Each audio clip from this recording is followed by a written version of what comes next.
hello, and welcome once again to Crazy Comics and Stories. It's me, your charming and delightful old Uncle Rat Bastard. And at the other end of the series of tubes and wires that we call the internets is Joe, Crazy Writer. How you doing today, Joe? Which celebrity is always ready for cereal? Reese with her spoon. Aren't these supposed to be at the end? No, we got music at the end now. I gotta fit these in somewhere. That one actually got my wife to flip me off. Oh, well, good. We were just watching television, and I sent her a meme with it, and all of a sudden she went, and I look over, and she's got it high and proud. So at least I did get her attention. We're coming up on issue 400, Joe. That sounds like an us problem. Yeah. But see, the problem is that legacy-wise, it'll only be $3.99 because, well, it depends on how you count the legacy. If we count in all the podcasts that you have done and that I have done for our true legacy number, or are we going to count the number 52 that a certain somebody who we won't mention because he tends to pop up when we mention him did that we had to discount? We have to mention that episode, so it will be episode 400, and I've decided what we're doing. But not that we've done. I mean, so it's episode 399, but number 400 is episode 400 of Crazy Comics and Stories. But not ones that we've done. To me, it's only 399. But are you ready for what we're going to do?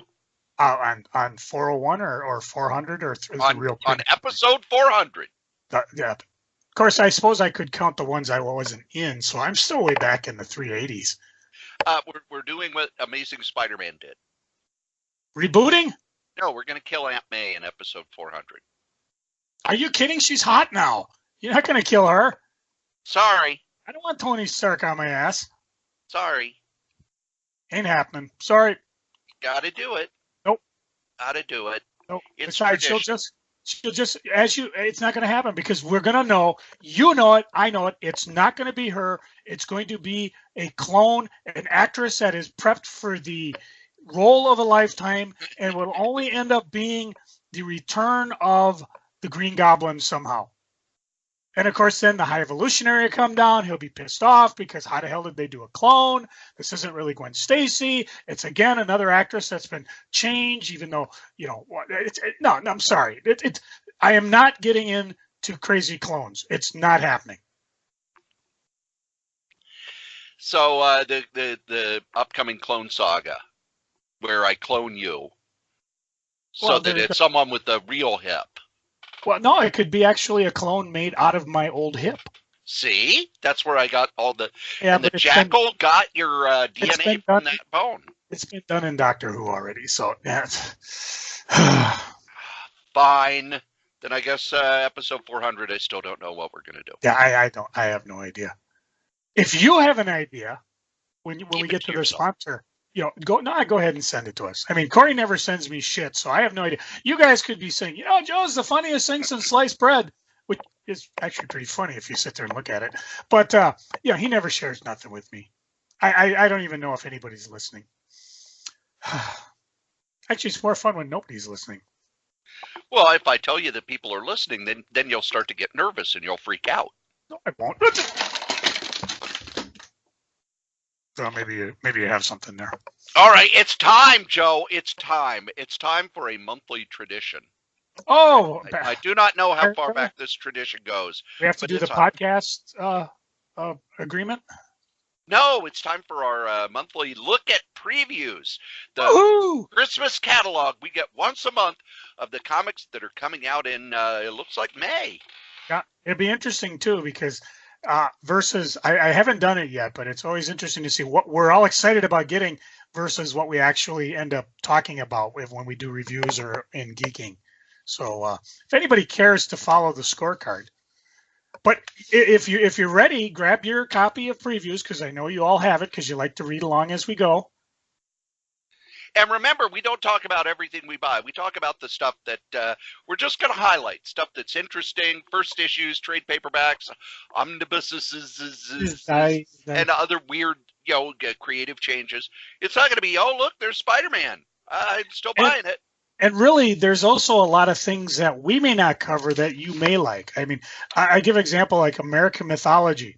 I've been talking about that Laurel and Hardy book that I bought, the One Shot DC. Well, they got a one shot, or maybe it's a series coming out of there, Laurel and Hardy. There's and I also believe those are reprints of the Carlton comics. yeah. And if you like Casper from the old Harvey line, he's coming out with a book. There's a bunch of Pink Panther relists and underdogs. I'm not interested in any of these, so we're not going to mention them. But there are a lot of things in the catalog, so it's always worthwhile whether you buy it like Cory and I do every month and wade through it and go, I wish I could afford that, but I've got to get my Betty Page Ultra Premium Trading Card Foil Pack box from Dynamite versus maybe Goosebumps House of Horror, The Witch's House #2. So, again, if you're a Goosebump fan, IDW. So there's oodles of stuff, but we concentrate mostly on things that we're going to plunk our cold hard cash down on. That's about the most ringing endorsement we can give. And let's go ahead and get started with Image, because they're number one. They are number one in the previews catalog. I've only got one thing out of there that I'm looking for. It's on page 50, Little Girl's original graphic novel by writer Nicholas. Oh, yeah, I'm going to pronounce that. I'm sorry. Fleege and artist Sarah Delane. And again, I just read it right out of here because I can't paraphrase with crap. Something hunts people on the outskirts of town. Sam and Lilet are two new friends living in Ethiopia. They're dealing with the kinds of problems that all kids have. Judgmental social cliques, condescending adults, alienation, podcasts that won't load. Wait a minute, not us. Legendary brain-eating monsters straight out of folklore. Yeah, that's kind of us. Yeah, it's not going to be easy, but all I have to do is live through it. Now, what's great about this and what actually made me decide to buy it, first of all, it's an original graphic novel, so I'm not going to have to commit to a large series. But also, they gave us 4 pages of the actual book, which is kind of cool because now I get a chance to look at it. There's a good creator spotlight, so you get a interview with the creators and figure out if you want to do it. And so for me, I'm going to plunk down my $17.99 and pick this one up. Although you talked about it, all this stuff's February, April. Yep. This is April. They're talking towards the end of April for this one. That's it, other than the normal stuff I buy. How about you, Mr. Strode? Anything? Joe, please turn to page 58. 58. I am there. There is no Section 0, but this is the Section 0 comic. I had Carl Kessel on the podcast a while back. Did an interview when this was a Kickstarter for a hardcover version. This is a mini-series that reprints the new stuff from Section 0's hardcover. Written by Carl Kessel, drawn by Tom Grummett, and inked by Carl Kessel. You get some example pages. This is fun stuff. It was with Gorilla, the imprint back in the early 2000s. And then Gorilla kind of went away, and they've waited years and years, but now they're going to finish the Section 0 story and start with new ones. Matter of fact, a new Section 0 Kickstarter kicked off just today, and they've already got commitments for $10,000 from people. So people like this comic. I like this comic. It's it's one of the good, it reminds me of the good comics of the 90s. Tom Grummett's art, I've always loved it when he was on Teen Titans, when he was on Superman, and Carl Kessel's one of the better superhero writers in comics. Highly recommend this book, and if you thought, that hardcover is just too expensive, pick it up as a bunch of comics. And I'm probably going to wait on this one because they did the hardcover, now they're doing the comic. I would imagine they'll do the trade paperback after all is said and done. So that's where I want to pick that one up. And the other trade paperback I want to point out is a book that I reviewed a little while back. The first trade is out, and it's called The Freeze. It is on page 65. And it's the first 4 issues collected into a trade. It's $12.99. A mysterious global event has left the entire human population frozen, all except Ray, and only he has the power to unfreeze them. Now, with the fate of the world in his hands, he must figure out what's going on and how to set things right again. but does everyone really deserve to be saved? If everyone is frozen in time, and yes, it does show the disaster that would happen. All the humans freeze, so cars crash, planes crash, all of that happens. I've actually got this in my box to be read, so I'm kind of excited to see, because you raved about it, and I'm kind of excited to see just how good it is. And for Image, that was about it, other than Mage Volume 6, The Hero Denied Book 2. They collect the last few issues of Mage in a trade paperback. However, Matt Wagner has said that it will be put out as a hardcover, like the first 2 Mage stories. So I'm waiting on that. But if you're buying it as a trade paperback, there you go. That's available.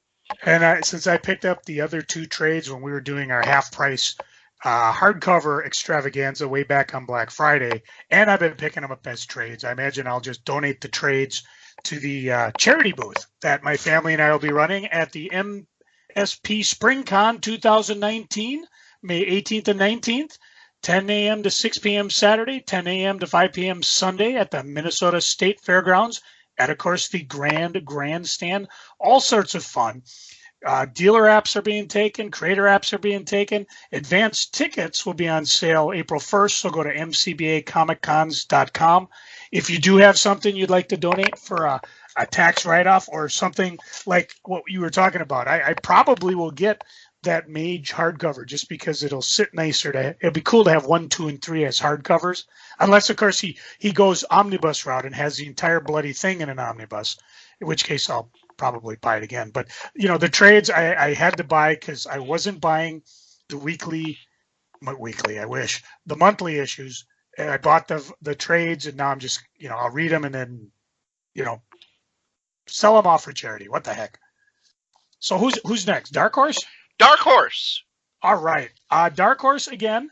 Of the things the only thing I'm really looking forward to, other than regular miniseries and series that I buy, and that includes She Could Fly, because they're coming out with another miniseries, 1 to 5. On page 120, City of Others, the 10th anniversary edition. This is Steve Niles and Bernie Wrightson. Did I say Wrightson? And I mean, these are 2 comic horror legends, and they give a page, just 1 page of art, which was pretty much caught me. But Stosh Bluowski is a killer born with the capacity for no apparent human emotion other than rage. Killing comes easy for Blood. And he makes a good living at doing it until the day he meets 2 jobs in an alley who just won't die, and a grotesque mystery unfolds right in front of him. I had to think about this one. Mainly because nothing I love better than buying a hardcover and only see it released later as a softcover. But Steve Niles, 30 Days of Night, Bernie Wrightson, who we've gone on and on about in the past. I think based on those 2 names, I'm gonna pick up this one. I've never read any other version of this, so for me this will be all new, and I'm looking forward to it. Anything for you? Let's see. The 2nd volume of the Mind Manager Omnibus. Omnibim. Yep, is coming out. Now, the first one has not dropped yet. Oh. But this is one that's been getting good reviews in the New York Times and through the comic press, so I figure I might as well pick up the next one. This collects volumes 3 and 4 of the trade paperbacks. And I like when Dark Horse does this. Their omnibuses are different from the Marvel omnibuses in that these are trade paperbacks that run about 400 pages for $25. And then there is an archive. Let's see. Well, I'm skipping a trade paperback. Joe, you like Mystery Science Theater 3000, the comic? I did. I bought it as comic books. Well, issues 1 through 6 are coming out as a trade paperback, and I highly recommend it. If you're, I flip flop between buying the comics versus the trade. But if you didn't buy it and you like Mystery Science Theater 3000, or you just want to laugh your caboose off, I would recommend picking that up. And let's see, the EC Archives Weird Fantasy Volume 4. This collects issues 19 through 22 of Weird Fantasy, as well as issues 25 and 26 of Weird Science Fantasy, which was the book that was created when Weird Science and Weird Fantasy didn't sell well enough. They were combined, and then when the Comics Code came in, it became Incredible Science Fiction, because you couldn't use the word weird anymore due to the Comics Code. That's weird. But you've got art by John Severin, Bill Elder, Jack Kamen, Al Williamson, Joe Orlando, Frank Frazetta, Reed Crandall, Bernie Kriegstein, Wally Wood, Angelo Torres. It's all colored by Maurice Severin, George Evans. This is the best of the best here. And even back when Tales from the Crypt and Mad were selling, all the ads at EC said that they were proudest of their science fiction books. And there's a reason why. They were incredibly well done. And this is Wally Wood's best art, by far. That's the good stuff. And I think that is it for Dark Horse. There is no new... Yep, there's no new Warren book this month, so I won't be able to push that on you. And that means it's time for DC. DC. Again, the same thing. I've got my regular series I'm buying. I'm buying Heroes in Crisis. I'm doing the Second Coming from Vertigo. One odd issue I'm looking to pick up. I'm going to pick up Batman number 68. It's I don't know. It's part of a storyline, but what it is kind of a bachelor party going on, or yeah, I guess that's a bachelor party. And I see Catwoman, and I see Poison Ivy, and I see Cheetah, and I see the art. Are you on Romper Room? Because I see Batman, and I see Catwoman, and you're damn straight, because art and cover were by Amanda Connor. Trust me, if she saw stuff that Amanda Connor drew, she wouldn't be even talking about that. She would just be, sitting down, keeping it to herself. And so I will pick up this one just on the art by Amanda Connor. And who knows, it might get me picking up the whole series. But for the most part, I have no series. And before I jump into the graphic novels, Cory, were there any series that you were looking to start or recommending? It doesn't look like there are any new number ones or any big creative changes. So there wasn't anything new that jumped out at me.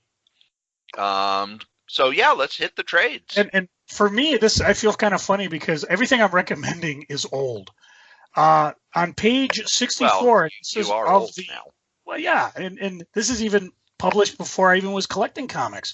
So if you got the DC previews, which should be free with your copy of previews, on page 64, they got the Green Arrow, Green Lantern, Green Arrow, Hard Traveling Heroes trade paperback new edition. This is the I don't know if they won any awards, but this is the amazing stories written by O'Neill, Megan, with art by Adams, Giorgiano, and it covers Green Lantern, Arrow. See, this is when they smooshed them together. So it's Green Lantern / Green Arrow from 76 to 87 and 89, because I believe 88 was a fill-in. And then they put stories from the Flash and when they were doing a backup. And again, I've had these in different formats. I don't have them currently in my collection, but for a $20 trade paperback, and again, this is a new edition, so you might have it. I figured I'd pick it up. If you drop to page 72, I'm recommending the Shazam, World's Mightiest Mortal. Again, this one's not for everybody because this is, again, early 70s, collects Shazam 1 to 18, and it's a hardcover. So, again, it might come out later in trade, but I'd like to get these in hardcovers. And I've sold off my Shazam collection, but here's a way that I can keep them. And it's got all the 70 adventures of Shazam, starting with C.C. Beck's art, and you can see where they eventually booted him and kept going, and just fun stories. They were trying to recapture the golden age. My guess is they failed because by the time they got to the end of the run, they had made him more, what would you call it, more mainstream hero? Yeah, more regular cartoonic DC art. superhero stuff. But I enjoyed this stuff. I enjoyed reading it. I have fond memories of meeting CC Beck. I still got my number one that is in a treasured collected edition that I'll keep. On the questionable block, whether if I can afford it or not, and I'll bounce back to page 68, the Lucifer Omnibus.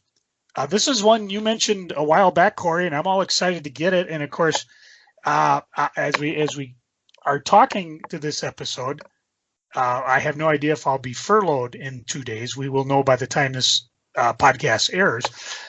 If I am, I will not be buying the Lucifer Omnibus. If I'm not, I will, because this is the original series right after Sandman. It collects Sandman Presents Lucifer 1 to 3, and then 1 to 35, and a one-shot. And it's in the omnibus format, which we love. And of course, if winter keeps going, I'm going to need to brace up my house from all the snow.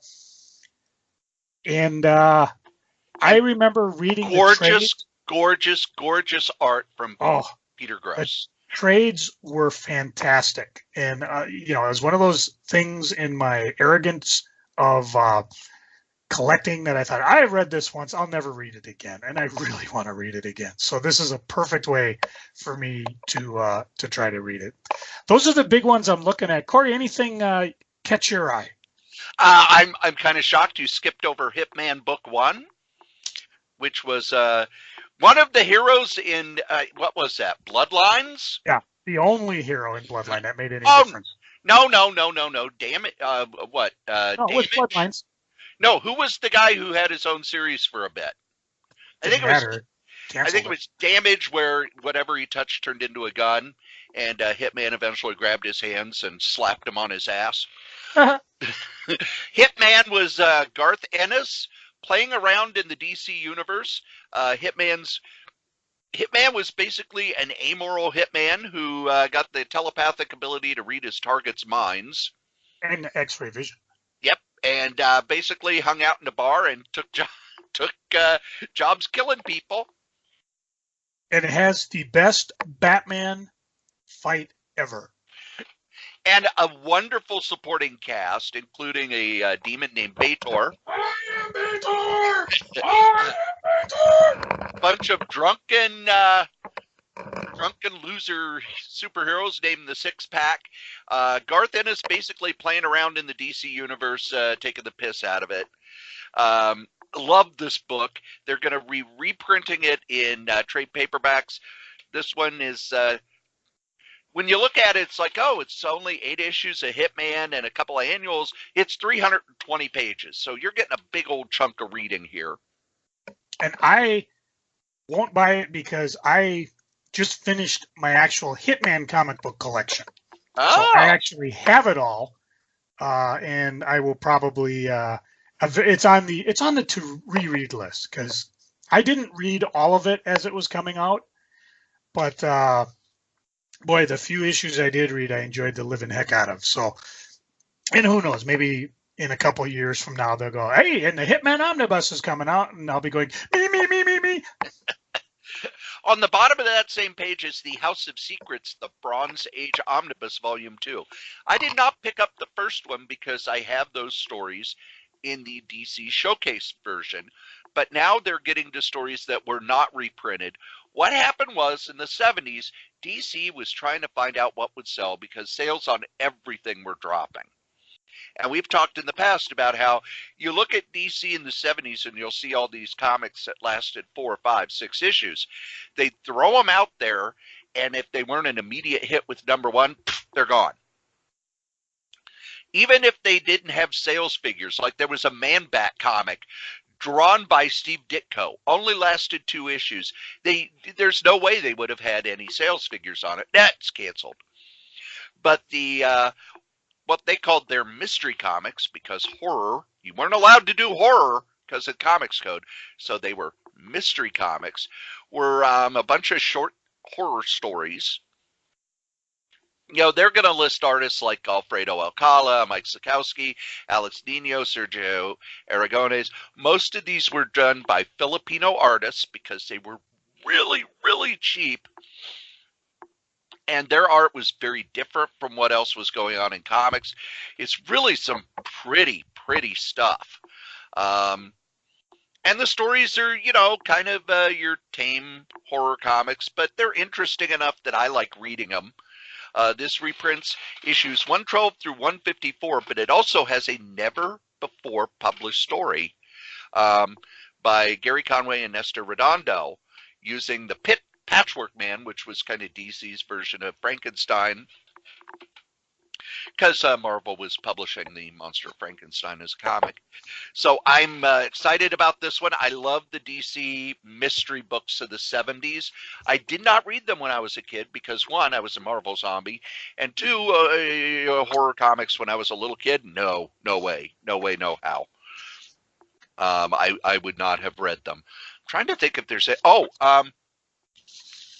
Legends of the Dark Knight, Michael Golden. They're doing these Legends of the Dark Knight collections, and what it is, they are mostly stories by a specific artist or writer.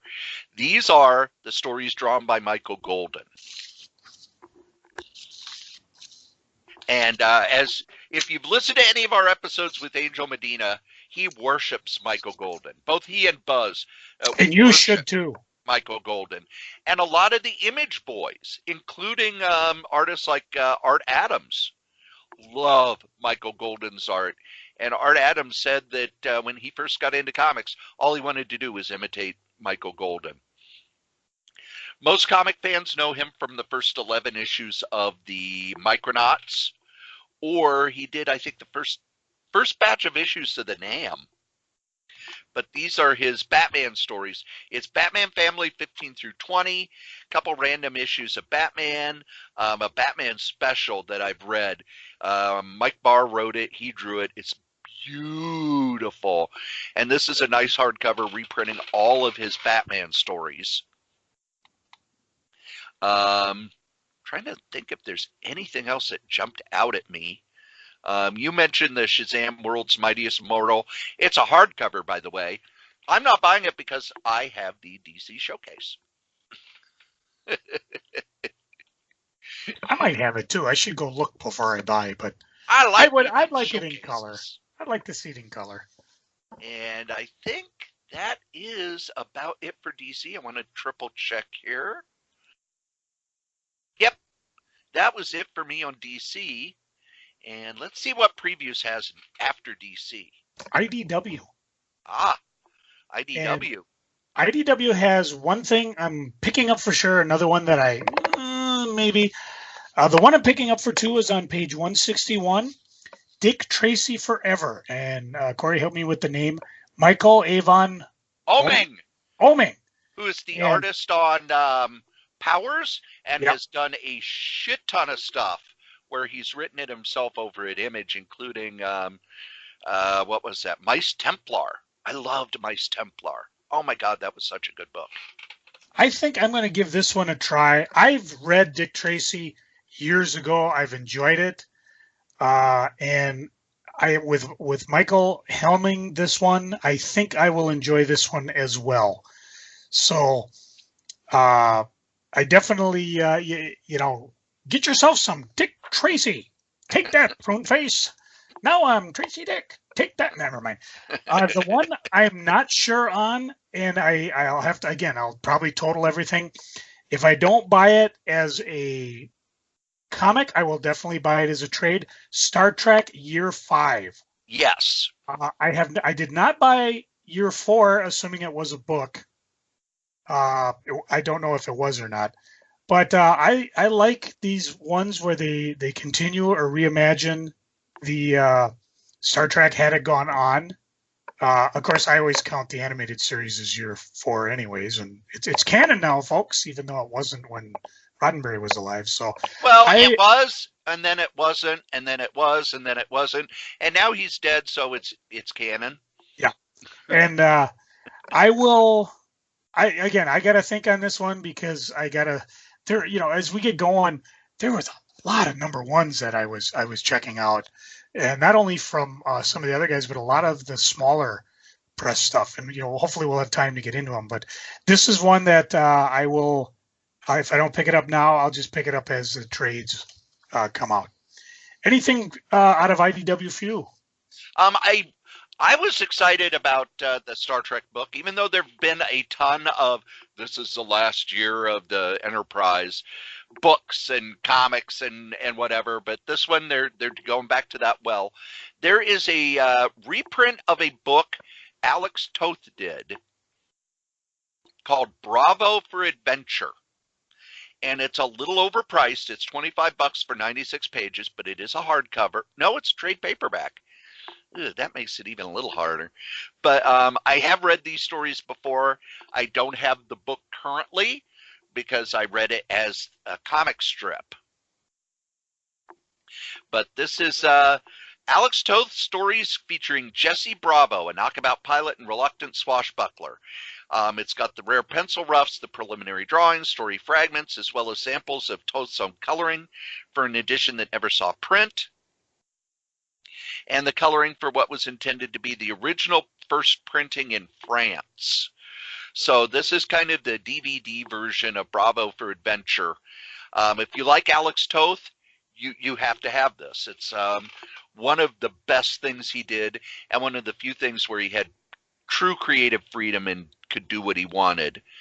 And I believe, was there anything else? There's one that I wish I could afford, and every time they put it in, I just kind of drool over it, and that's Basil Wolverton's Weird Worlds Artist Edition. Basil Wolverton is one of my favorite artists ever. Joe, you liked Lil Abner, right? Oh, yeah. He's the one who won the Draw the Ugliest Woman in the World, Draw Lena the Hyena. Yep. When you see his art, you'll go, oh, yeah, I know that art. He was a very odd, very idiosyncratic artist. He worked for DC. He worked for DC doing stuff for Plopped in the 70s. He worked for EC. He worked for Timely. Worked for a lot of small companies. This is like all of the artist editions where they scan the original art at the size it was drawn and have it on paper that's as close to the actual paper they use for drawing. It's 224 pages, but it's $150. I have yet to buy one of these artist editions, but every time I go visit my friend Tommy, he's got the Mad one, and it's just, oh my God, is that so cool. I can't get too close to it because he's got it in mint condition, and I would drool all over it. And drool is not good for your comics, is it, Joe? Unless you're famous. Like Alan Moore drooled on this one. Oh, well. Yeah, I'm not Alan Moore. Yeah. That brings us to Marvel, who's got a big old crossover. Well, is it Marvel already, or did we skip over a few? No, it's next is Marvel, and then it's Boom and Dynamite. Oh, okay, because Boom and Dynamite would be easy. Because do you have anything from either one of those? But Marvel's next. Well, no. Let's just skip to the easy ones, because Marvel's going to take a little time because they actually got some stuff. I was going to mention, because Dynamite, I got nothing other than the normal miniseries I pick up. And then in Boom, if you jump to page 204, there's a miniseries called Faithless help me with the name again, Brian Azzarello? Azzarello. Oh my gosh, I got it right. Maria Lovett does the illustration. And it's basically Faith likes to dabble with magic. Her friends think it's cute and not just a little off-putting, but it's part of her charm and her warped search for purpose in a world that makes too much sense. But she's a true believer and knows there's power within her reach. And she's right, of course. In short, Faith is bored as hell, and hell has noticed. They have a retailer warning because it contains erotic and sexually explicit content. Seriously, folks, it had me at the Paul Pope cover. Okay, and then there's even an erotic variant cover that will be begged and not publicly previewed. And you remember what a couple of podcasts ago I talked about stuff that you could probably buy and resell on eBay. I'll probably end up getting that one, no problem. But other than that, that's the only other one out of those two that I wanted to point out before the big Marvel push.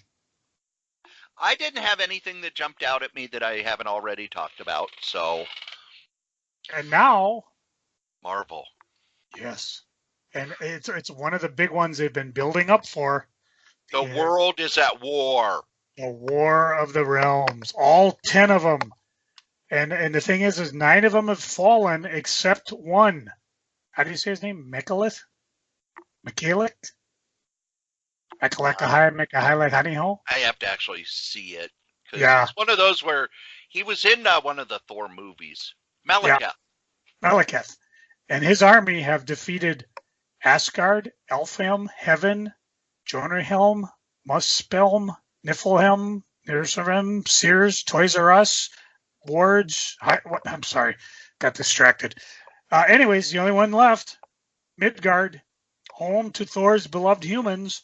And, of course, Thor won't be there to see the attack as all hell breaks loose in New York City, which, really, that's the first mistake he made. Don't attack New York City. But anyways, it's a 6 issues, oodles of tie-ins, oodles of even Squirrel Girl is tying in. Oh, yeah. Yeah. It's a bad idea to attack Squirrel Girl because she's unbeatable. She never loses. And, well, I don't know. Unbeatable, never loses. Either way. She's the unbeatable Squirrel Girl. Says so right in the title. So she'll have to go on beating herself, is what you're saying. Good night, everybody. I'm here all day. No, you could get War of the Realms, Journey into Mystery. You get War of the Realms, Uncanny X-Men, Avengers 18, Venom, Squirrel Girl, like you said, War of the Realms, War Scrolls. You know what I'm getting, Cory? Asgardians of the Galaxy. And that's pretty much it. I'm just going to get the War of the Realms, and this is my theory on this stuff. I'll either get so excited as I'm reading this, I'll just break down and buy them, or I will find them at probably FallCon, which doesn't have a date yet, so I'm not going to give it a big blurb like I normally do.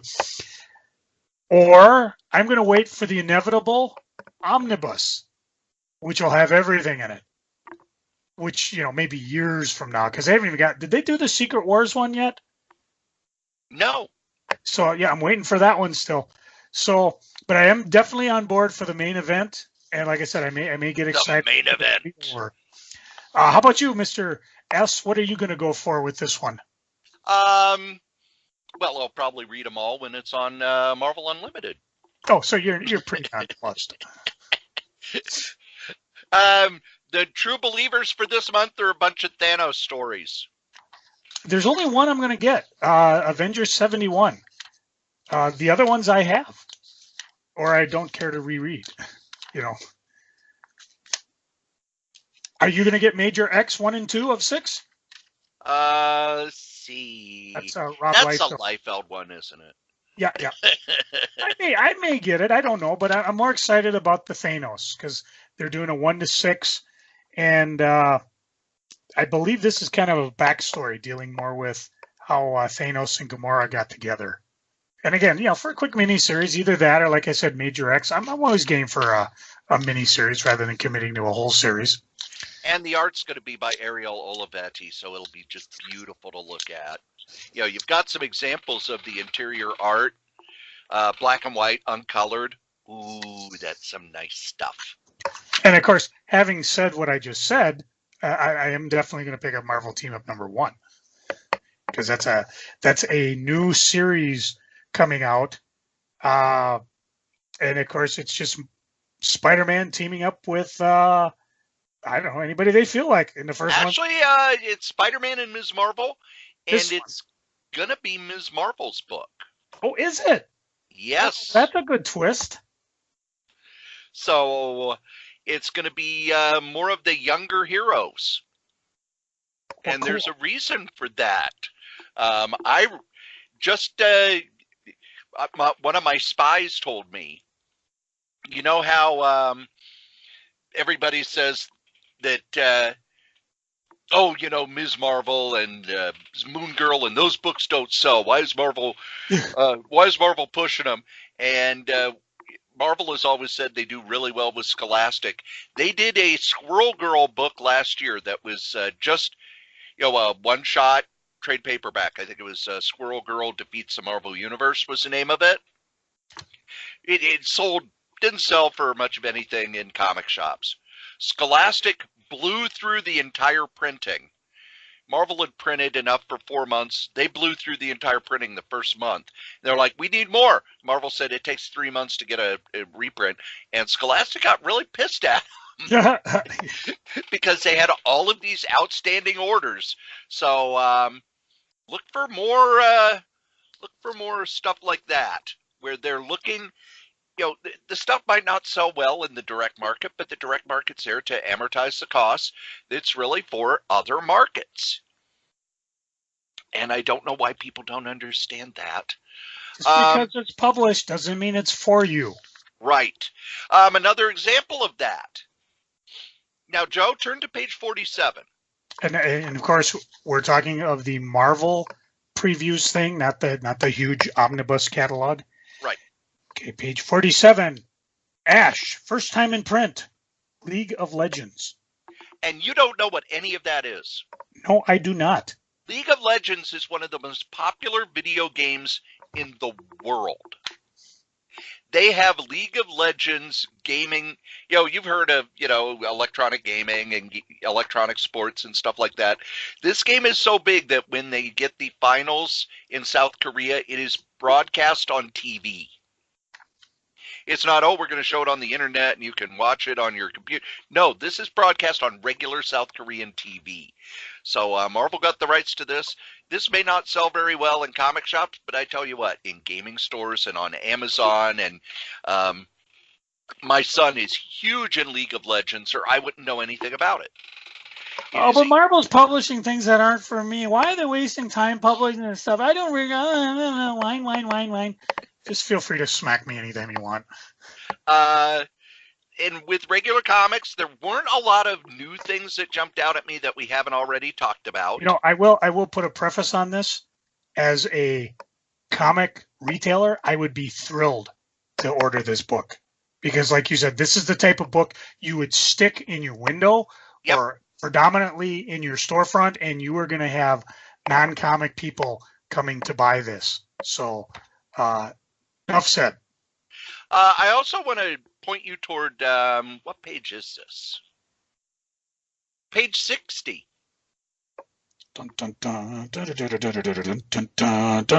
There. Marvel Comics presents number 4. Cover by Art Adams, variant cover by Bill Sienkiewicz. The Spider-Man story is written by the guy who wrote the musical Hamilton. Oh, cool. That should get some press. They did not have him nailed down when this was printed. They have since announced, hey, that Spider-Man story on Marvel Comics presents? Guess what? I see a reprint, especially if that gets picked up by Entertainment Weekly or anybody else. Oh, yeah. I will point out across to that is something that I'm excited about. Marvel's annotated? Annotated, yes. Annotated. I'm not buying it like this, but I am waiting for the inevitable hardcover because for some reason, I don't have Marvels in my collection. I know I had a number of the graffiti designs ones, sign limited, personally spat upon by Stan Lee, whatever. I don't have it. I like the annotated stuff, so I am waiting, and I will probably pick up the hardcover. So we'll be revisiting this one later on. And it was tough because I thought, I should get the comics, but I'm also like, I've already read this before. So I can wait and get it in a permanent format that I can pull out of, like I do with my Kingdom Come hardcover or my Watchmen hardcover. Every so often I just pull them out, I'll whip it out and read it. Woo! In public even. Joe, they've got a second set of True Believers this month. They did. I saw that. Star Wars True Believers, where they reprint the first issue of Star Wars, the new version, the 38th issue. And you're going, why the 38th issue? Because that was the first one by the current creative team, the first issue of Darth Vader, and the final issue of the original run of Star Wars. Which is super rare because, like we've talked about in the past, by that time nobody was bothering with it. We had thought Star Wars was, well, it's dead, Jim, to quote another franchise. But it surprised everybody, first because it has a pinup by a very young Wilch Portaccio, and second of all, it's because it was a final issue and it really wasn't done yet, as we discovered as the 90s rolled in. Oddly enough, Star Wars is still kicking strong. Who'd have thunk? On the next page, Star Wars Galaxy Edge, 5-issue miniseries. This is a tie-in to the new theme park that will be a part of Disneyland. Now, and the thing is, if you go to the theme park, you're part of the Star Wars. So you can be part of the Star Wars universe. So you can put that on your resume for all the fat good it'll do you. I was also really surprised that they're advertising one of the Star Wars novels, Alphabet Squadron, which ties into the Marvel TIE Fighter comic. The TIE Fighter comic is written from the Empire, and the Alphabet Squadron is written from the perspective of the Rebels, which I think is a cool idea. And I like that Marvel's doing more tie-in stuff with the Star Wars. And now we get to the stuff that we enjoy. Oh, graphic novels. Yes, the trade paperbacks and graphic novels and all of that stuff. Corey, will you jump to page 142? Wow, you're jumping way ahead. I know, because again, on a tight budget, there are so many things I want, but there's only 2 things I'm going to get. You see up above Star Comics Planetary, the complete collection? Yes. I'm not getting that. Way overpriced for what you get. I'm not getting that. $40 to reprint 12 issues is crazy. But if you go across from it, and as you notice, there is no page 142 number because Gambit's cover's blocking it up. But I am definitely picking up Thor by Jason Aaron, the complete collection, volume 1, which has 1 through 18.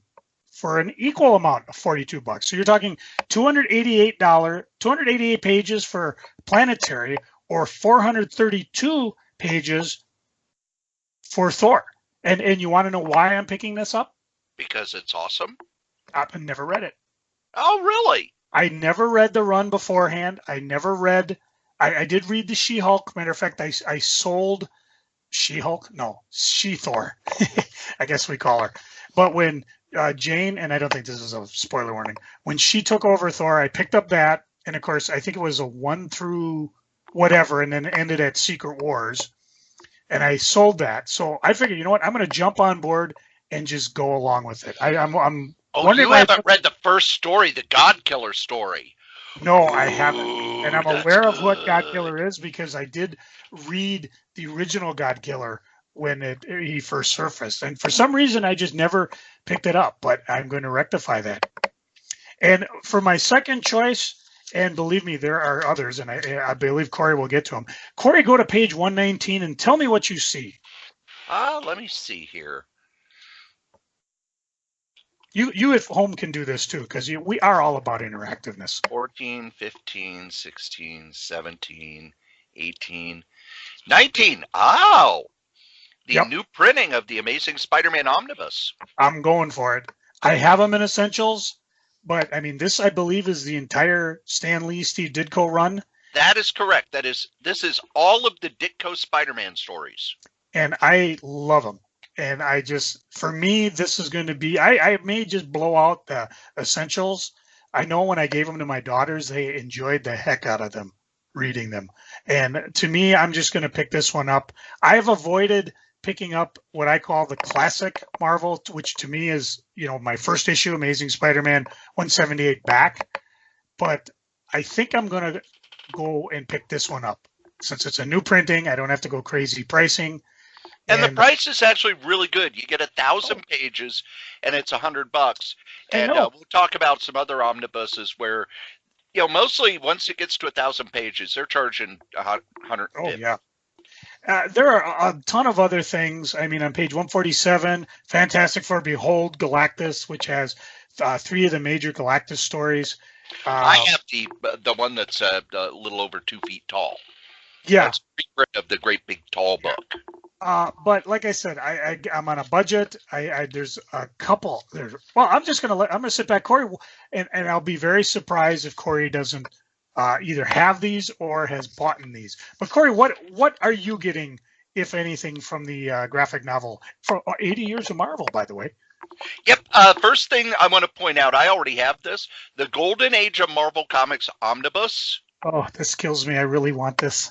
Well, and the thing is, this one's 848 pages for $150. So you can actually get this in the first 3. No, the first 2 omnibus. No, 3 omnibuses. Not omnibuses. Masterworks. But this is the omnibus that reprints Marvel Comics #1 and Marvel Mystery Comics 2 through 12. This is where it all started. This was one of the first omnibuses I bought because it was, oh man, I'm never going to be able to get my hands on that. But, there you go. It's out again. But the one that I'm most excited about is on the next page, Marvel Masters of Suspense, Stan Lee and Steve Ditko Omnibus, Volume 1. This why was I born poor? So I should have been born rich instead of so good looking. This is the first of 2 volumes of all of the Stan Lee, Steve Ditko stories they did in the 50s and early 60s. It's got Ditko's very first Marvel work in 1956 to the last 5-pager stories he did. It says Volume 1, so I imagine there's a second volume. It's also got his Westerns, which he only did a couple of. It's got a war story he did, which I have never read. But this reprints all of the early Ditko stuff, including all the stories from Amazing Adventures 1 through 6. Stan liked Steve Ditko's short twist ending stories so much, he created Amazing Adventures to highlight those stories. And from what I read in interviews, he knew that it probably wouldn't sell great, but he thought it would sell better. But that's why it became Amazing Fantasy and then Amazing Adult Fantasy. So then one that I'm getting out of just sheer nostalgia, Kirby Returns King Size. Now these are the ones that are about 2 feet tall, and this is from Kirby's 1970s Return to Marvel. It's got Captain America 208 through 212, Black Panther 1 through 3, Machine Man 1 through 6, and Devil Dinosaur 4 through 7. I wish that they could reprint 2001: A Space Odyssey, or that they would put the Captain America's Bicentennial Battles in this. Yes. It retails for $100, but you go online, you could get it for $50. I love Kirby's 70s work. Not everybody does. This is, I've got the Galactus, Behold Galactus. It's just a gorgeous format. I didn't get the Fantastic Four one because I've got those stories in like 5 different formats, and I just couldn't justify buying it. But the Thor one, yeah, I bought that because I don't have those stories in all the different formats. Also, if you just want Marvel Comics #1, you can get it. There is a hardcover Marvel Comics #1, the 80th anniversary edition. It has Marvel Comics #1, Saga of the Original Torch #1, which was when Roy Thomas went back and kind of took all the history of the original Human Torch and turned it into a comic. Marvel's #0, which was a giveaway that Wizard Comics did, which tells tells the story in this same time period, and it has stuff from the Marvel Comics #1 70th anniversary edition, which I bought, which is a lot of the behind-the-scenes stuff, some original art and essays and things like that. But this is a hardcover reprint of the first Marvel comic ever printed. So if you can't get the whole thing, you can at least get this one to see how it all started. The Marvel's Monster Size hardcover. This is, again, about 2 feet tall. However, the page count is much lower than they are saying in here. And here it says it's 328 pages. This, it's about 100 pages less.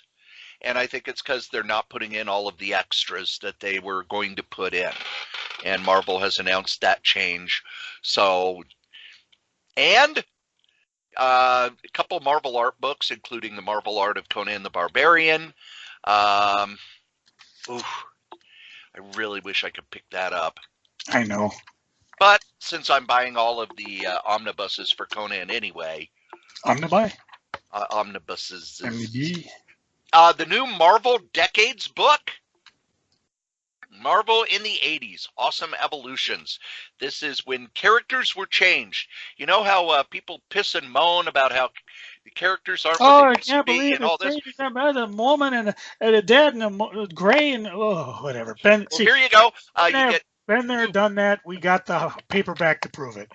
And here's when new people took up Iron Man's armor, Captain America's shield, Spider-Man's costume changed, which was a big deal. I mean, this was a huge deal, and everybody at Marvel was shocked because it was, okay, this is just going to be a temporary change. But it was so beloved that they just kind of kept the costume around for a long time, and every so often they still bring it out. I like the Spider-Man black costume. Angel becomes the Horseman of Death. She-Hulk joins the Fantastic Four. Peter Parker gets married. It's all in this trade paperback. I've got the one from the 40s, so excited about this one. And let me see what else. I have to check all my notes. Excuse him while he whips this out. I think that was about it until I get to the Epic collections. Nope, there weren't any more.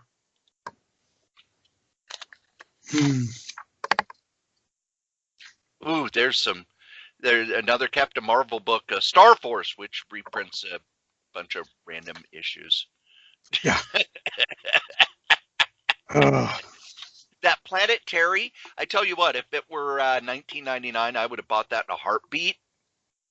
But because it's $40, the Star Comics were pretty mediocre. Planet Terry was Richie Rich in space. Who cares? The Ms. Marvel Epic Collection reprints the second half of her series and then all of her other appearances before she became binary. That's cool. Including the stuff from Marvel Superheroes number 10 and 11, which were going to be Ms. Marvel number 24 and 25. So the actual first appearance of Rogue was in Marvel Superheroes, I think it was either number 10 or 11. But because they were never printed, Rogue's first appearance was in Avengers Annual number 10. Yep. Which is that book. This one is one of those, if I had the cash, I'd be on it because it's reprinting a lot of fun stuff. Couldn't get no. I think I have the essentials for number 1. I'm not sure how far the essential goes. Goes up to issue 23. Okay, so basically this is just covering everything that I already have. But again, I'm slowly. If I can convert it to color for not a lot of money, it's usually a good way to do it. Well, I bought the Ms. Marvel Omnibus, which has all of the pre-Ms. Marvel stuff and then a lot of the post-Ms. Marvel stuff because it's an omnibus and they got to fill it up. The other Epic collection is the Amazing Spider-Man Assassination Nation. And this is kind of the second half of Todd McFarlane's run on Spider-Man. I liked Todd McFarlane's run on Spider-Man. I thought Todd McFarlane at this point had really matured as an artist. He and David Michelinie did the definitive 90s Spider-Man, in my opinion. It's also got Annual 23 and one of my favorite Marvel graphic novels from the late 80s, and that is Parallel Lives. And it's written by Gary Conway, drawn by Alex Sabowick, who's also drawing the Spider-Man comic strip right now. So he's still doing Spider-Man. He's been doing that for at least a decade, I think. But it's the story of the parallel lives of Mary Jane Watson and Peter Parker, because Mary Jane's aunt lived next door to Aunt May. So it goes into Mary Jane's history. And Gary Conway, who's the one who cacked Gwen because he liked Mary Jane better. Wow, no reaction at all from Joe. Kidding, I'm trying to find the omnibus for Ms. Marvel. I'm a busy man. But there you go. That's Parallel Lives is in there, and that's one of the books that I've really enjoyed, and I think it's cool that they're putting it in that. But that's a good little epic collection. And now back to previews. So I have a question. 30. Avatar Press and 45. Boundless is doing their Ultra sales again. Now, Boundless is mostly Lady Death, so I don't think there's much you'll get there. But if you are a Lady Death fan, it's a chance to get some of these rare books. And I'm looking at the price of their art volumes. You know, a $75 signed edition they're selling for $12.99. And it's just, I'm like, this is crazy stuff. I mean, I'll be looking through that. But Avatar is really blowing out a lot of graphic novels cheap, just like I think they did. Yeah, and some of these are the same ones. So which is, I gotta be careful too, because I don't even know. I may have bought these already.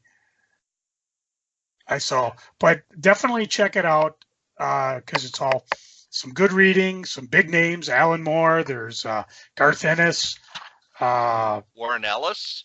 I mean, Max Brooks. Yeah. There's some good stuff here.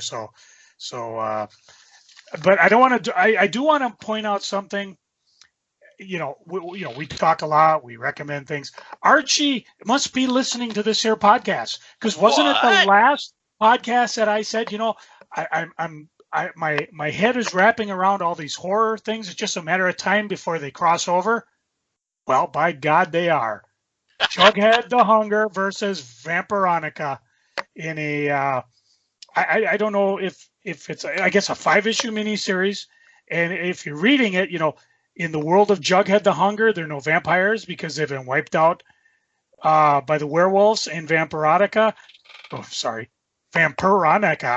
different character, Vampironica. In her universe, the opposite's the case. Vampires were the victors. So what happens when they meet? Well, obviously, fight! Archie's listening to us, so I'm not buying it because like we talked about last episode, I'll probably just wait for the trade. But if you can't wait, plus, unlike other people, Marvel, I'm looking at you, all the variant covers, you can pick the one you like. Or if you really like it, buy all 5. Hey, it's America. You can do what you want. So, anyways, it's just 3 different things I wanted to point out. Anything you got in the first part of previews? Ahoy Comics, our pals. Ahoy, hoy. Have their second wave of books. The first one is Bronze Age Boogie #1. What do you get when you combine all the best-loved comics genres of the 70s? Apes, monsters, kung fu, sword and sorcery, and cosmic adventures. You get Bronze Age Boogie, a character-based action fest with plenty of style. Young barbarian princess Britta Constantina finds herself battling a Martian invasion in both 1975 AD and BC.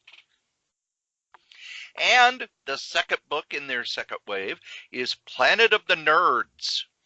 3 high school jocks from the 1980s are accidentally frozen to be revived in the computer-driven superhero movie-loving world of 2019, an era ruled by nerds. Nerds! That one looks so much fun. The Ahoy Comics books, I have loved every one of them that has come out. So I'm pretty sure that I will enjoy this one as well. American Mythology, again, their prices are too goddamn high. But they've got Casper Spooksville, which has Casper, Hot Stuff, Spooky, Wendy, The Spook Cats doesn't say anything about the Ghostly Trio, though. But when I was a kid, I really liked the Harvey comics, and what I would rather they do, rather than put out, hey, here's a 32-page comic for $4, just put out trade paperbacks reprinting the old stuff. I'll buy it.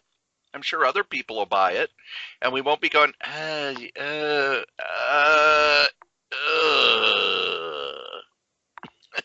because really that's kind of what I do when I see the prices on that. Cory, did you read the amazing, fantastic, incredible, marvelous memoir of Stan Lee? Why, yes, I did. Because if you didn't, the softcover is available from Gallery 13. So it's if you're suffering from middle class poverty and you didn't get the ultra signed gem case, slipcase edition or the hardcover, here's your chance to get the softcover. And one of the things I want to point out in that Avatar Press sale, the comic Dicks. Oh yes, I don't have it. I'm getting all three of those. This is Garth Ennis and John McCrae, who did Hitman, doing a kind of a really way out there story that starts about private detectives and goes way wonky. Goes way wonky really fast. I believe it was Caliber that they published that through originally. It might have been. Yeah, because I know that was so yeah, this is a good way to pick it up. So yeah, that's a fun one, and it's Garth Ennis. You're not going to find it cheaper, and I'm imagining that when they sell out of this stuff, it's not going to get reprinted again. This really seems like it's okay. We're clearing out the warehouse, and you don't sell your $20 and $30 books for $5 if things are going well. What? No. What? Let's see. Here. I'm in Fangraphics. I'm going to point out one. The Complete Life and Times of Uncle Scrooge, Volume 1 by Don Rosa. Years ago, and I'm talking, this is in the 80s, I had a coveted copy of the hardcover of this. I believe I bought it from St. Paul Comic. I know I've sold it long before the eBays or my purchase of Hot Comics or any of that. So, and I don't remember how much it was, $150 when it first came out. And so, I blew it out for some serious bucks, but this is your chance to pick this up. It's the first ever complete Uncle Scrooge biography done by the master himself, Don Rosa. I believe it's going to be 2 books. So this is volume 1. And for $29.99, volume set. This is fantastic. If you can't, matter of fact, I'm going to go, while we talk, I'm going to look up to see if I can't find if anybody's selling that original hardcover. But I definitely wanted to point that out. And there's also the other thing that Fangraphics is doing. They're reprinting all of the Don Rosa books where they've collected his Disney Duck stories in hardcovers. They're also doing the Carl Barks stuff in really nice hardcovers. There was another book that I wanted to point out for adults only. Uh-oh.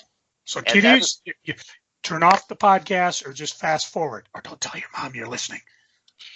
They are reprinting a comic from the early 90s called Doll. And this is an odd book that, there was a lot of adult comics that came out around this time, and most of them were just, sex. Doll is more interesting in that an artist crafts a lifelike sex doll for a disfigured middle-aged version. And whoever ends up with this sex doll, it brings out their basest instincts.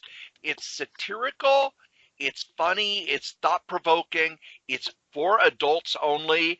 I'm not going to say that it's for everybody, but if I read that description and you're interested, you would like it. I really liked the story. I thought it was very well done, about the darker nature of humanity.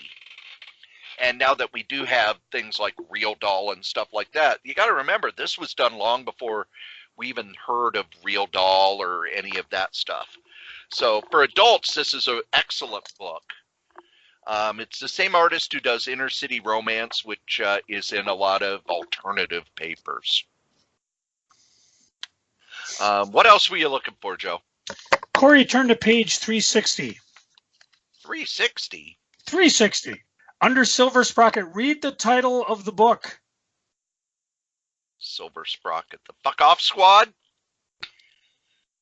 Nope. I think our friend Dan might be a dolphin. Damn straight.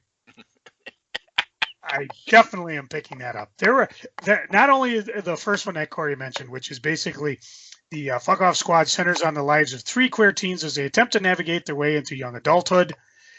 Greatest comic ever made about skateboarding, Instagram, and low-key trying to date someone while you're still in a relationship.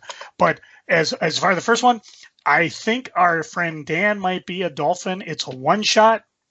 And a quote is, he tried to pass it off as a back sweat, but there's no mistaking a blowhole stain on the back of his shirt. There were comics I used to buy for my shop that just the title got me. And this is one of them. 20 pages, $5. I've done dumber things with $5, but I'm definitely picked this up. So James Stanton, you got one sale. You got one chance. Yeah, I got buddy. one. Another one that's kind of interesting, if you jump a page back, 359, under Self-Made Hero, there's a book, and this is on the maybe list because, again, I'm poor. Memoirs of a Book Thief. It just sounds interesting. I'll read it. Paris, the 1950s, Daniel Broden, bibliophile, book thief, self-proclaimed poet, enters the heated atmosphere of the Café Sabrier, home of the partisan illiterati. He impulsively puts himself forward for poetry recitation. Under pressure, he recites not only one of his own surrealistic poems, but an obscure piece of Italian verse he's certain no one will know. It's plagiarism, but it's a triumph. So, plagiarism? Plagiarism. Hey, polygamy. Polygamism. Did you hear about, that I'm forever disappointed that a group of squids is not called a squad? Can I talk for a second? You may. Please do. Please do. So what I would say is Joe's done a lot stupider things with $5. Can I list them in alphabetical order, or no? That's going to be one of my podcasts. Because I could number them if you would like. That would be a solo Joe podcast number 6. We'll do that for later on. Whew, dodge that bullet. Oh. Cory, I'm here to announce the cancellation of Solo Joe. No, seriously, I'm working on it, but that's not what we're talking about. Anyways, Memoirs of a Book Thief, Self-Made Hero, $25 hardcover. It's on the list. I got a total of pages back. Oh, a few pages back. What? Yeah, to 356. 356. I'm there. EC Comics, Race, Shock, and Social Protest softcover. This is a academic style book. It's from Rutgers University Press about the stories at EC and how they used horror and shock to get out ideas about racial equality, anti-Semitism, bigotry, how they wanted to see the world change. It goes into all of those things. It's I know a lot of this stuff, but if you've heard me go on and on and on about EC. This is an academic book about the social, how they used these comics for social commentary on top of the fact that they were science fiction and horror and crime comics. So I always like those. Those always are books that I will sit and enjoy. Let's see, what else was it that I was looking at? I'm kind of upset with Titan Comics as they no longer put the Hard Case Crime comics in the previews. They have the Hard Case Crime comics.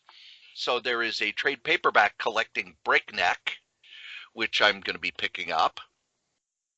But they don't have the novels anymore, so it kind of makes me sad. Well, this will make you happy, Cory. Go to page 361. Okay. Which is across from page 360, where, I think our friend Dan might be a dolphin. which I may buy just and give a copy to Dan Moore, but we'll figure that out later. Floppy Cop, #1. Join in on the absurd adventures of a cop who is bending over backwards for justice, mostly because he has no spine in his body. But as Floppy Cop always says, you don't need to have a spine to have guts. Compare that to the book right next to it, The Rejected, The Unwilling One-Shot. I had to look back. I did buy a book from this creative team of The Rejected, and it was creepy as hell. And he's back. It's another one-shot. So these are two that I definitely will be picking up on, because I could handle being creeped out, and then I could handle me a little floppy cop. Floppy cop. Floppy cop. Floppy cop. What? If you go down to Tomorrow's Publishing on page 373, there is another volume of the American Comic Book Chronicles. This is 1940 to 1944, edited by Roy Thomas, written by Kurt Mitchell. And again, this goes through year by year what was going on in the comic book business. If it's half as good as the other volumes, it's worth the $45 price. Back issue 112, we always get back issue. This is about atomic and nuclear powered superheroes. And I think that would, I do want to point out Heroes A Go-Go, which is a book that they've put out before. Heroes A Go-Go is a wonderful little book about the camp movement of the 60s.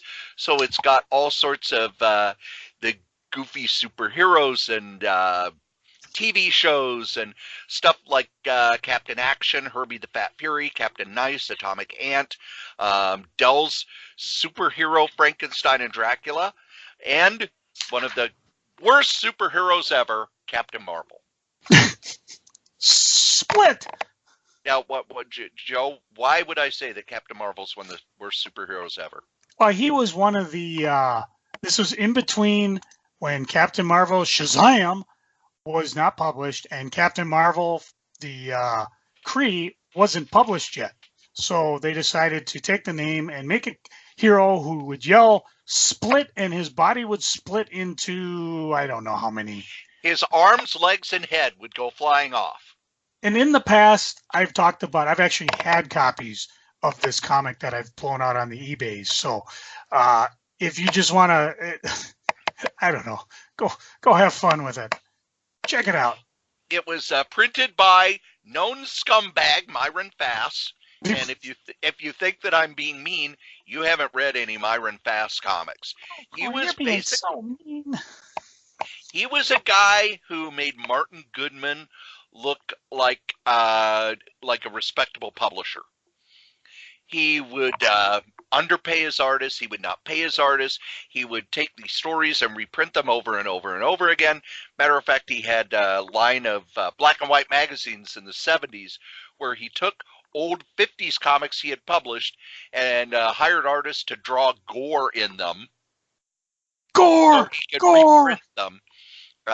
He grabbed Captain Marvel and the Fab Five because the Captain Marvel name was up for grabs. But like the doofus he was, he forgot to copyright it. And Martin Goodman came in, told Stan Lee we needed a Captain Marvel because the name is out of copyright. And Marvel put out a copyrighted Captain Marvel book. And Myron Fass's Captain Marvel vanished without a trace. And that was really about it for me with previews. I got only two more things. Cory, go to page 386. I'm uncharacteristically charitable towards indies this month, and I thought I'd give this one a try. From Vault Comics, Queen of Bad Dreams. When an entity known as a figment emerges from a dreamer's mind, it's Dayer's job to track them down and make the call. Reinsert the figment, grant them agency in our world. But after an especially powerful figment escapes the dreams of an even more powerful political son, she's pulled headlong into an investigation that traces all the way back into the incident that sent dreams, even nightmares, spilling into our reality. Sounds interesting. What caught my attention was if you look across, there's a I guess what you call a homage cover towards a old Madame Xanadu. Madame Xanadu one shot that Yep. DC did in the late 70s. And that's what caught my attention. And I was like, wait, are they what? And then I read and I realized, oh, so I have no idea which cover I'm going to get, but I will give this one a shot. And now, Cory, I'm sorry, there's going to be a little physical activity here. You are going to have to flip your previews over and go to page 51. All right. Now, Cory, you like cereal, right? Of course. I will make I am a this huge cereal fan. If you buy on the bottom corner of page 51, if you buy the Funko DC The Flash cereal, you can give me the Funko figure and I'll donate it at the charity auction, and you can keep the cereal. I never knew they were doing this, and then when I Googled it, they've done it with other characters as well. So it's real cereal, you get it, and inside's a Funko figure. If I had a comic store, I mean, first of all, the Funko thing would have escaped me, or maybe not. I don't know. I bought all sorts of goofy things when I saw there was a chain going on. But I mean, you go to some stores and they got walls of this stuff, and I go, oh, it's slowing down, it's dying, but it's still going. They got the properties they have are just crazy. There's a Doctor Who 13 figure. There's another Deadpool. Some are PX exclusives. Anyways. There's a Captain Crunch figure. There is, but it doesn't come with cereal. Oh. And of course, across from it is the Batman Who Laughs, which is creepy as all hell. We could have a whole, I'll make this offer. If anybody out there is really, really big on the Funko figures and can talk intelligently about them, we'll have you on the podcast just to tell us about it. I mean, they almost have me on page 56. There's the Nacho Libre vinyl figure. And then there's Dirty Dancing, and I mean, good Lord, all I know is when I pick these things up cheap, I blow them out at the charity booth, and I just figured, Cory, if you want to get some cereal, you could not only give us a review of it, but then you could donate the figure. So see how generous I am with your cash. Or I could keep the figure. Do you really want a Flash figure? I mean, I could understand if it was like Grendel or Mage or somebody like that, but it comes in a box of cereal. Yeah, well, you're going to open the cereal. I still want my King Vitamin that had the little castle, and you would move the king, and it would make the castle blow King up. Vitamin, have breakfast with the king. King Vitamin. You know who doesn't eat King Vitamin, Joe? Well, I know us. I know our poor furloughed employees at TSA probably would if they could find any. Oh, yeah, it's still there, and it's much cheaper than Captain Crunch. No, it's these guys, our sponsors. That's right, here at the Solitaire Rose Radio Network, we have ads, and our first sponsor is me. That's right, your charming and delightful old Uncle Rat Bastard. I have my first book out with Dangerous Dan Moore. It's the first 100 strips of our online web strip, Worldwide News, the story of the lowest rated cable news network. And you can get yourself a copy with commentary, with all sorts of extras, with signatures and everything. Just email Dan over at lordshadowflame@gmail.com. Our top sponsor, who's been with us since day one, is DreamHost. DreamHost.com. You need yourself a website, and DreamHost.com is the #1 web host in the whole known universe. Just head over to DreamHost.com, put in the code CRAYZ, KRAYZ, get $20 off your first year. How can you beat that? Our other sponsor is Graze, GRAZE.com. Healthy snacks for a healthy lifestyle. Just head over to Graze, put in the code CORYS3R5P. Your first and fifth box are free. You could get them weekly. You could get them bi-weekly. You could get them monthly. You could just order a whole bunch of them. It's great stuff to keep you away from the vending machine at work. Now, if you would like to leave a comment for any of the podcasts that we do, we'd love those. Go ahead and email us at solitairerosenetwork@gmail.com, or you can call 952-856-0519. Operators are standing by. Okay, it's just a place that will record your calls, but we'll play them on the air. We'll answer your questions. We love getting feedback. Tell us what you think. Ask a question. Suggest a topic. be a guest. Send us your stuff. SolitaireRoseNetwork@gmail.com. If you would like to advertise on any of the Solitaire Rose radio shows, you can. Just email us at SolitaireRoseNetwork@gmail.com. Subject advertising. Thanks. And then I do all sorts of things, Joe. I have 2 jobs. I write. I do these podcasts. I do all kinds of podcasts like these. The Solitaire Rose Radio Network has all sorts of podcasts. We've got Scrabbling Across the West with Dave Caffell and his lovely bride, Stephanie. They travel across the country playing musical gigs, and at night they sit down to play Scrabble and talk about their day at scrabbling.solitairerose.com. There's Novelcast over at novels.solitairerose.com, where I take the novels that I've written and turn them into audio podcasts. Currently, we are doing a novel called Do the Job, which is a murder mystery set in the world of 1980s professional wrestling. Then over at badadvice.solitairerose.com, me, Cory Strode, and Wolfie B. Bad, along with Dan Moore, give bad advice to people who send in questions. That's bad advice over at badadvice.solitairerose.com. The Solitaire Rose Radio Network is growing. Be there. You think NBC will get mad I used that? And now we get to Joe's favorite part of the show. No, not where he throws his secret Empire cosmic cube up in the air and is surprised that it doesn't change the world into a land filled with eBay Funko figures. No, it's Joe, what's going on the eBays?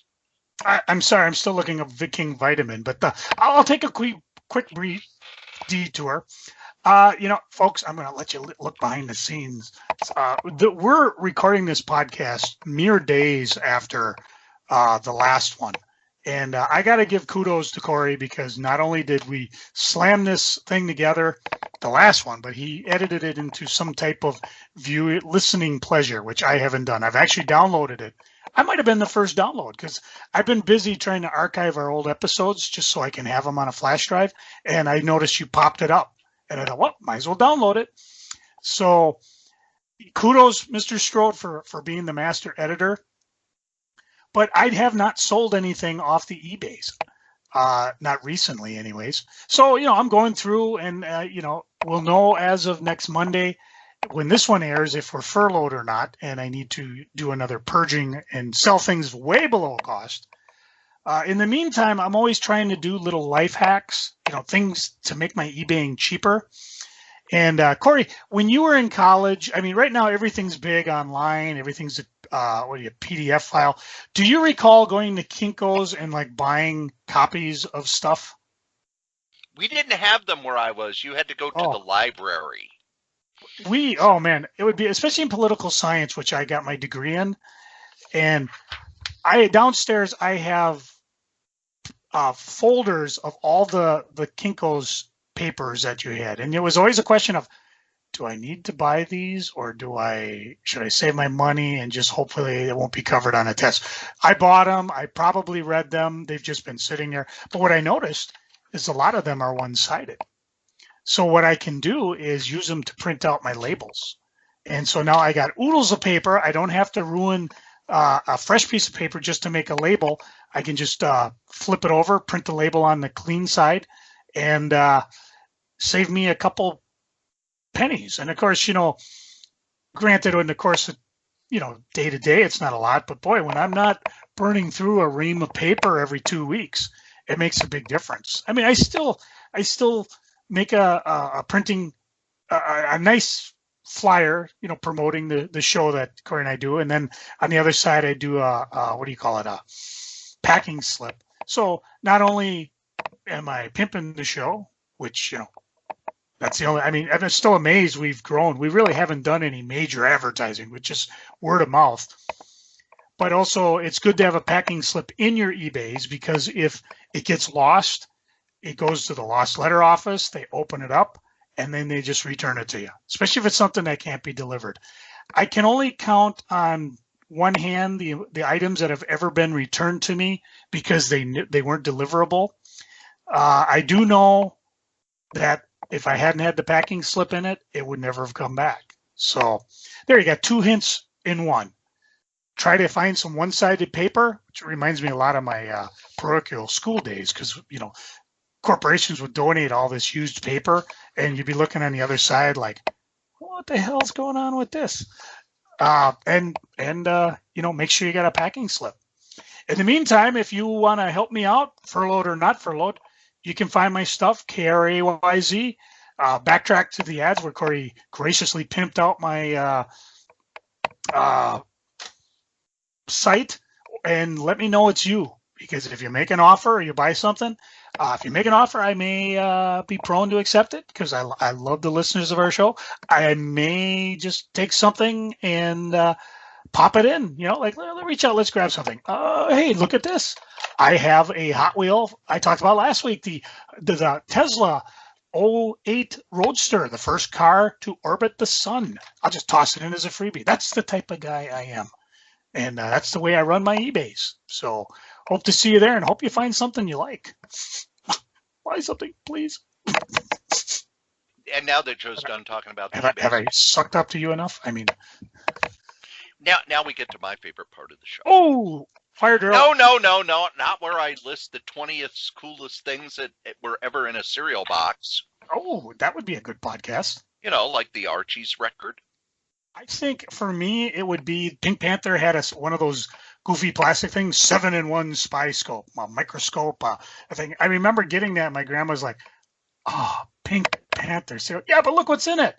And yes, it did turn to milk pink. Yes. Yeah. Do you remember all the glow-in-the-dark stuff? Not as much. Oh, I was all about the glow-in-the-dark toys. If it was a glow-in-the-dark toy, I didn't care if the cereal sucked. I'd eat it because I wanted the dark toy. But no.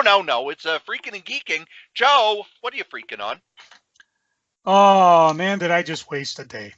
First of all, as Cory and I don't know if we talked about it, but today was another day, half day from hell, winter-wise, because overnight we had a bit of a snow event. I say event because I got about maybe 5 to 6 inches of light snow. And I think the farther east you go into Wisconsin, some of those bad boys got nailed with a foot. And, it was. If you've ever been nailed with a foot, just how painful it can be. It can be. I canceled my physical therapy. I'm going tomorrow to do it. And I just figured, you know what? I'm just going to stay home. I'm going to read some comics, maybe look at some stuff, put some things on the eBays. I could be anything. What did I do? Oh, I wasted all day clickbaiting articles. You know the type. Hey, check out this credible World War II thing. Here's the top 10 secrets of Big Bang Theory. Imagine they couldn't show this on TV nowadays. And for the most part, it is clickbait. You click on it and there's probably about 352 slides to get to the final thing. But, some of it was on sites I like crack.com. I actually enjoy their stuff. And I just click. Oh, so there goes my day. Damn it. Oh, well. And the other thing I've been bitterly referring to throughout the podcast, as of this point right now, I have no idea if I'm going to be furloughed or not. All weekend long, hey, they're talking. No, they're not. Well, they're going to do it. No, they're not. Yes, sir. No, they're not. So we'll see what happens. If Friday comes and we're furloughed, I will have a major league freaking next week. If we're not, I will be pleasantly surprised because it was nice to go back to work and actually get a paycheck. Granted, I'm only working part-time, but, half a paycheck's better than none. And believe me, for my friends that went 35 days without it, they're certainly glad to be getting paid again. So we'll see what happens with that. Not to mention that'll determine whether or not I can buy more Omnibuy or not.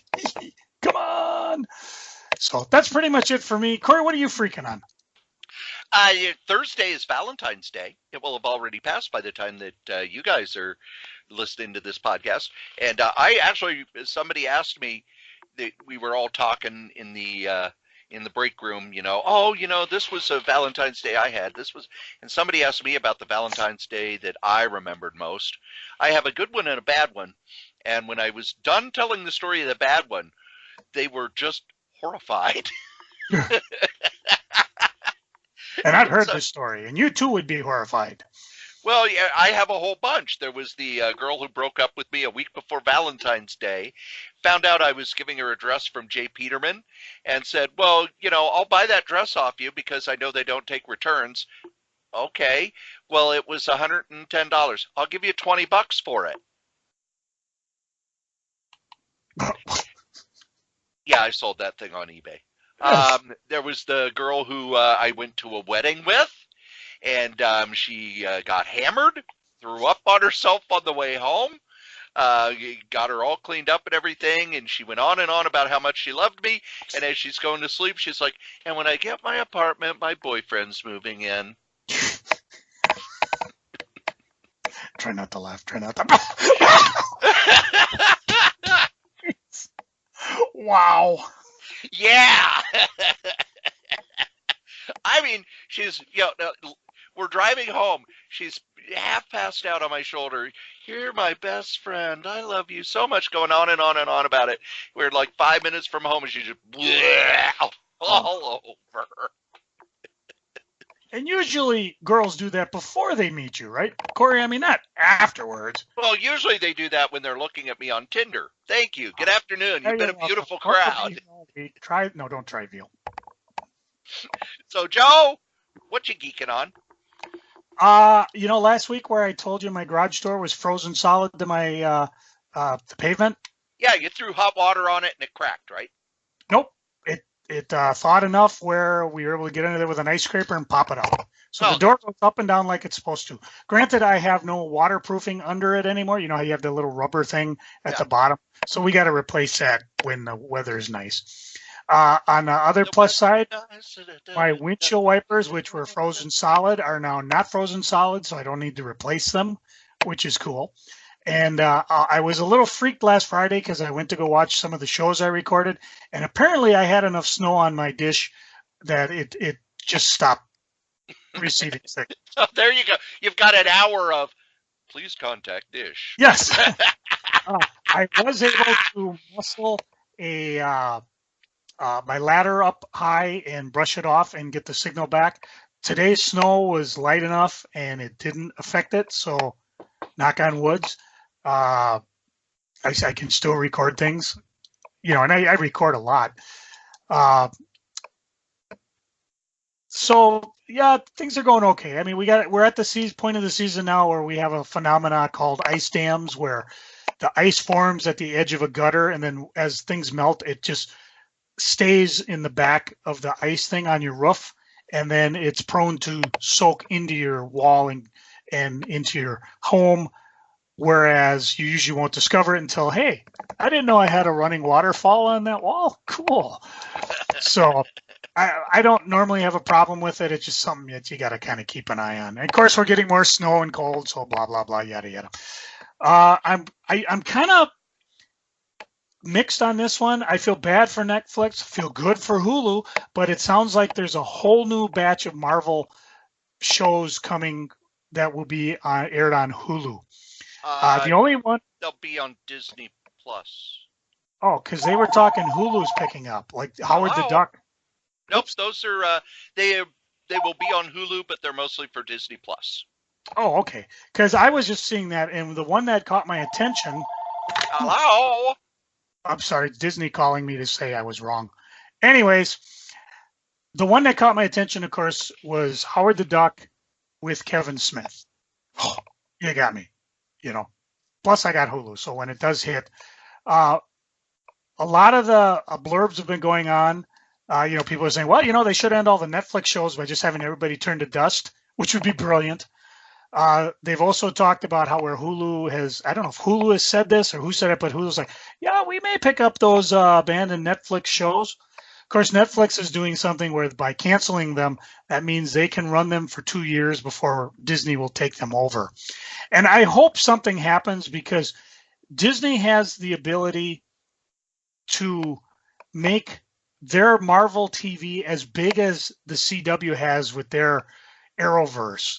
And what's fun about it is it also can marginally tie into the bigger movie universe. And with maybe slight crossovers. I mean, you've had the actor who played Hawkeye say, I'd love to do a Netflix series. So maybe they will get something going. I hope they don't do like, well, we can't put them together because then the fanboys will pick it apart. Well, maybe you need a fanboy to tell you, hey, you know what? The Avenger Tower isn't on the left side of Manhattan. It's in the middle.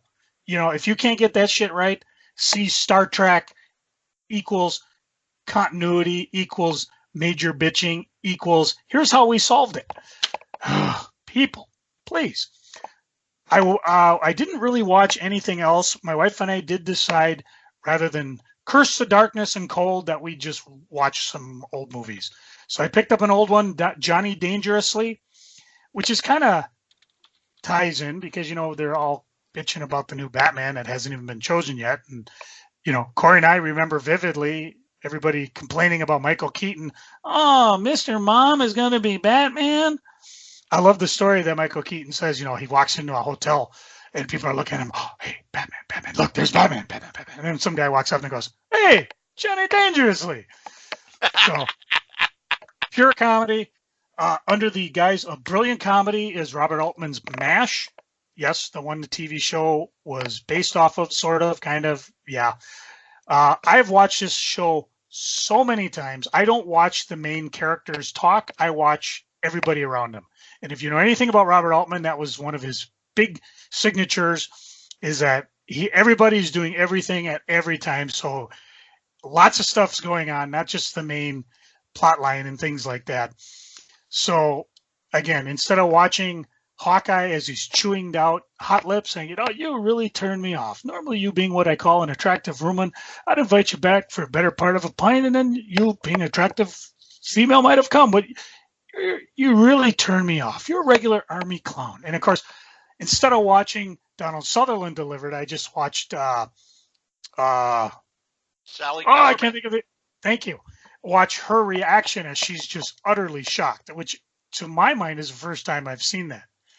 And then, of course, one of the top lines of all is delivered after she says, I wonder how a man of such talent could reach such a high level of responsibility in the Army Medical Corps.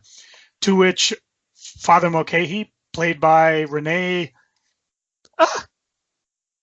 turns and looks and goes, he was drafted. Absolutely brilliant. I mean, again, if you haven't seen these, find them, buy the DVD, look them up on Hulu, pay the $3. The other one I watched was the musical Hairspray, which I love. I've never seen the original Hairspray, which I've got to one of these days. But I've never seen the play, but I did see it because back then, of course, my daughters were really big on this stuff.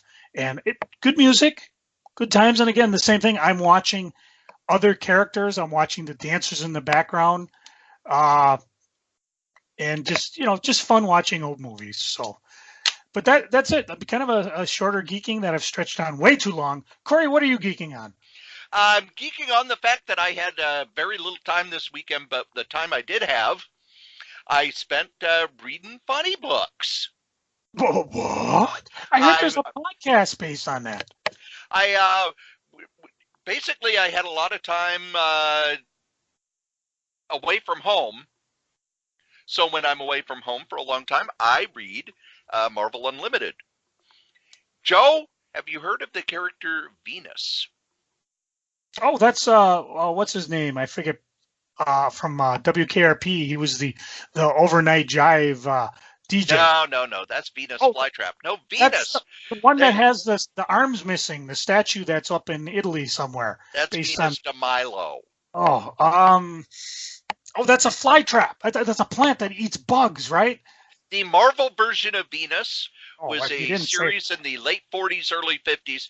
It started as she's the most beautiful girl in the world. Then it became she's the goddess of love. Then it became kind of a superhero book. Then it became just a mess. But it's all on Marvel Unlimited now. Oh, beautiful. So I read through those. They're just... Was it just Venus or was it something else? Nope, it was just Venus. And the first issue, the most beautiful girl in the world. There aren't a lot of romance comics on Marvel Unlimited for some reason. I don't know. If you got $200, you could buy issue number 2. If you've got $20, you could buy the Marvel Masterwork. Oh, the most beautiful girl in the. I mean, oh boy, that's some terrible. Who did the art on that? I don't know, but oof, yeah, It's a it is chronic some bitch face goofy, on that weird one. shit. Hey, didn't I pass your block a half hour ago? This is no time to be mechanical as he's looking at the most beautiful girl in the world. See? So it's not all gems on Marvel Unlimited. Wait, what's this on issue 10? Trapped on the moon, the son of Satan, the plot that failed. She's saying, you must come with me. It's your only chance. I can't leave you here on the moon to die. Leave me, Venus. I'm no good to you. If you try to help me, we'll both perish. There's a little bit of science fiction in there. 50 big pages of unusual adventures. I love that they were just throwing shit at the wall. I'm loving the covers on this stuff, and I'm just looking on eBay. It ain't all glory. Don't drink that. You don't know what you're doing. I'm too late. I've searched all my life for this liquid. Now, at last, it's mine. Is the power of Venus great enough to destroy the horror of the fountain of death? Well, if you go to buy June issue of Venus, Strange Stories of the Supernatural, or go to Marvel Unlimited, you'll know the answer. Yes. Venus number 14, by the way. Only $83. All Elite Wrestling announced in something that shocked no one that Kenny Omega has signed with them. So the cleaner is in All Elite Wrestling. Their next pay-per-view will be in May in Vegas. They're putting together a really cool roster of wrestlers, and there's a lot of talk that they are in negotiations with a couple of major cable outlets, and one rumor is that they are also talking with Amazon and Netflix. And I gotta be blunt, I don't want my wrestling show on Netflix. For one simple reason. Joe, name a Netflix show that has come out weekly that has survived a season. You can't do it because none of them have. Thank you for bailing me out on that one. I would have sat here all day thinking about it. They have tried a few weekly series, and they all have been termed after one season. They tend to only want the ones that where they dump an entire season at once. And the last thing I am geeking on is the fact that I had to go to a comic shop to pick up previews, and I didn't have a lot of time. I did it yesterday. But my box day is on Thursday. I have the coming weekend off. Joe, do you know what that means? Well, we won't be seeing you. I was going to say, don't bother to call or write or visit or anything. Well, because, nobody does that anyways, but they might try to call or instant message you or Facebook message you or text you. Yeah, don't waste your time. Don't. It's a box day. Box day, box day, boxy, waxy, box. Oh, I love singing. And I'll have time to watch the Royal Rumble, which is always my favorite pay-per-view. So I'm only a month behind on my wrestling pay-per-view. Well, believe it or not, kids, you have listened to us blather on about funny books for an hour and a half. Woohoo!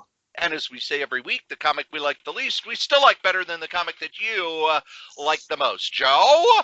The band Misery of Flight was kind enough to post our last week's show's podcast up on their website because, of course, we featured their acoustic version of Harmatia. And the thing is he dropped another song the day we were recording. So I called him up and said, hey, how about a little love? How about if we drop another one this week? And he said, go for it. So again, here's Misery of Flight. If you're interested, check out their Facebook page, Misery of Flight. You can go see them on Bandcamp. I think it's miseryofflight.bandcamp.com. And, that's where you can sign up and follow and keep in contact with all the stuff that these smaller guys are doing. And of course, he's letting me drop their new one right here on the podcast here. So give a listen and let us know what you think.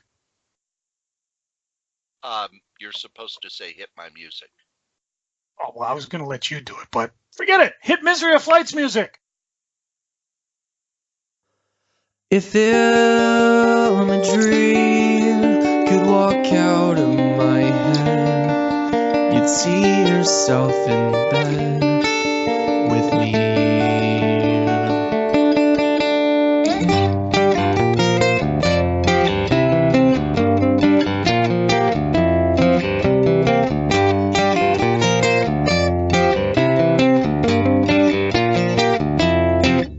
I can hear you through the walls. Can you quiet down those moans? I'm the jealous type. Never thought that I would see you string me up by my own 2 feet. Dirty writing in the stalls, and you won't return my calls. I feel like a speck, single grain of sand atop your honey beach bodied golden tan, and I'm praying there's no waves. Where did I go wrong? Was it the bottle or the bong? Crossfade, sleep till noon the next day. Where did I go wrong? I've been too happy for too long, but though I rarely conquered when I came.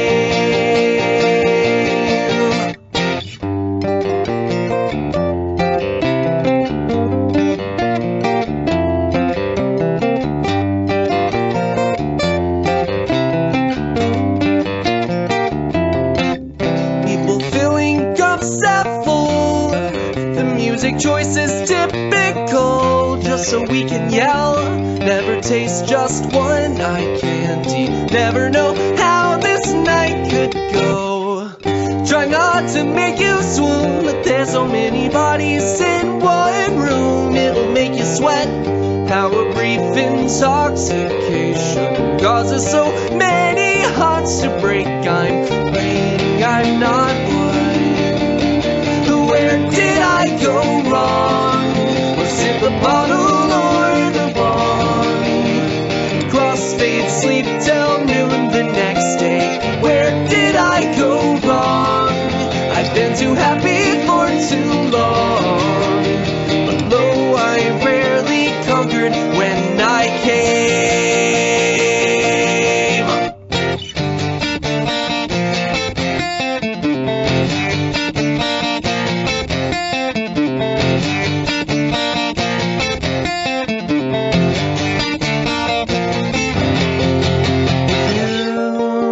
Could walk out of my head, you'd see yourself in bed with me. But before I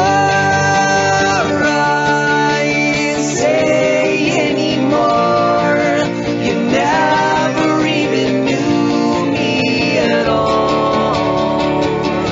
I'm a